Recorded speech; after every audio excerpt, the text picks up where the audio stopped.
കട്ടൻ ചായ ലഡു. നമുക്ക് കട്ടൻ ചായ ലഡു ഒന്നുമില്ല. ഞാൻ നിனைச்ச നീ തൂങ്ങിട്ട് ഇരിക്കാന്. ഞാൻ ഈ ലഡു നോട്ടെ. എന്റെ ലഡുവും ചായ അവിടെ.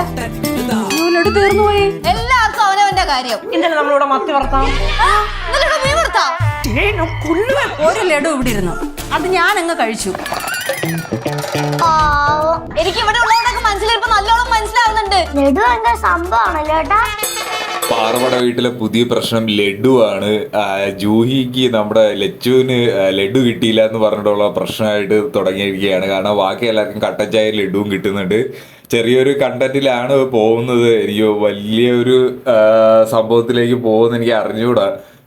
ചെറിയൊരു കാരണം ബാക്കി എല്ലാവരും എടുക്കുന്നുണ്ട്. ഭവാനിയമ്മയൊക്കെ പറയുന്നുണ്ട് ആ ലഡുവിൻ്റെ കാര്യം. അപ്പം ഈ ഒരു ജസ്റ്റ് ഒരു ചെറിയൊരു പ്ലോട്ടിലാണ് കഥ പോകുന്നത്. ഇനി ഇതിൻ്റെ മുകളിൽ എപ്പിസോഡിൽ വേറെ എന്തെങ്കിലും ഉണ്ടോ എന്ന് അറിഞ്ഞുകൂടാ. പ്രൊമോയിൽ ഇത്ര കാര്യങ്ങൾ കാണിക്കുന്നുള്ളൂ. എന്തായാലും ബാലുച്ചൻ വരുന്നില്ല. അപ്പം വലിയ പ്രതീക്ഷകളൊന്നും ഇല്ലാത്ത ഒരു എപ്പിസോഡ് ആവുമെന്നായിരിക്കും എനിക്ക് തോന്നുന്നത് ഇത് കണ്ടിട്ട്. കാരണം വലിയൊരു പ്ലോട്ട് ഇല്ലാത്ത കാരണം ഒരു ചെറിയ കുറച്ച് ആളുകൾ തന്നെ പറയുന്നുണ്ട്. കാരണം കണ്ടന്റിന്റെ ക്വാളിറ്റി കുറച്ച് പോകുന്നുണ്ടോ എന്നുള്ള ഒരു സംശയം പറയുന്നുണ്ട്. അപ്പം ഈ ഒരു എപ്പിസോഡിലും ചെറിയൊരു പ്ലോട്ടിലാണ് പോകുന്നത്. പക്ഷെ എന്നാലും അതിൽ നല്ല ഫണ്ണി ആയിട്ടുള്ള കാര്യങ്ങൾ കേശുവൊക്കെ ഉണ്ടായതുകൊണ്ട് അതിൻ്റെ ഒരു കോമഡി എന്തായാലും വരുമെന്ന് നമുക്ക് പ്രതീക്ഷിക്കാം.